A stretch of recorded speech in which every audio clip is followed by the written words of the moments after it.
Hello po, good morning. Another day, another tip. Good morning po. Eid Mubarak po sa lahat ng mga kamusliman at sa mga hindi Muslim. Eid Mubarak din po sa inyong lahat. Today po ay off ng mga tao dito sa Middle East. Sa mga ano po, sa mga um, Muslim country rin po.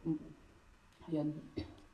So, yun, share ko lang o bibigyan ko kayo ng konting tip regarding po dito sa mga bagong nagiging content creator. Kung ano po, share ko po sa inyo na dati na po akong nagko-content sa isa kong account, yung kay Natividad Lopez. Medyo mataas-taas na rin followers natin doon. Kaya lang po, nagkaroon kasi ako ng violation. Kaya parang tinigil ko yung pag-upload ng reels doon, tsaka yung mga videos. Kasi kapag nagkaroon ka ng issue or violation sa account, may possibility rin po na kasi na ma-demonetize. Kasi yung akin po talagang account na yun ay ilang beses ko na siyang inappeal kay Meta Support or dito kay Facebook. Pero hindi po talaga natatanggal. Kaya napagdesisyonan ko, at kung mapapansin nyo, please pakipollow naman po itong bago kong account. Ito pong Mernilyn Lopez. Opo, dito na ako ngayon mag-upload ng mga videos at saka mga reels. Okay? So, yun po. Ang gusto ko lang po kasi share sa inyo sa mga bagong content creator, pwede naman po tayo mag-upload ng mga videos, random videos, pwede po. Kasi doon po sa account ko na kabila, ang talagang content ko doon is yung pong tutorial. Oo. Pero syempre, sa to lang, isa sa pinaka mahirap na pagko-content, at lalo na kung baguhan ka, mas maganda po yung random videos. Yun po yung pang simula. Tapos, anuhin mo na lang kung saan or kung ano yung pinaka linya mo. Ganyan. Pwedeng, basta maano mo yung sa sarili mo kung mismo makaka-discover niyan, kung ano yung content na nababagay sa'yo.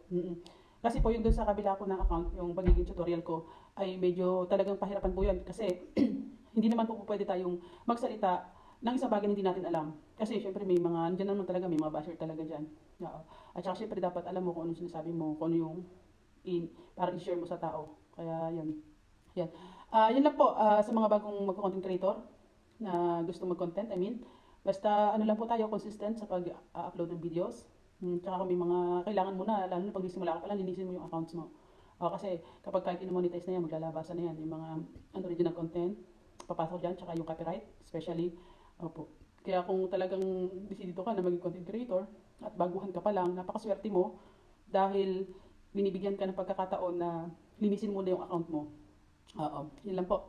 At shoutout po kay Ate Mayra De Jesus at sobrang happy ako para sa iyo at na-monetize ka na. At sa hindi lahat ng mga content creator ang nabibigyan ng ganyang pagkakataon. Hindi siya dahil marami ka ng followers, hindi sa ganun yun. Kasi yung iba talaga, kahit na ang followers lang ay konti, mga kunyari 2,000 lang, namamonetize na sila. Tapos, kapag kunyari may isa kang video, ito na share ko na ito sa kanya, na may isa kang video na mag-viral,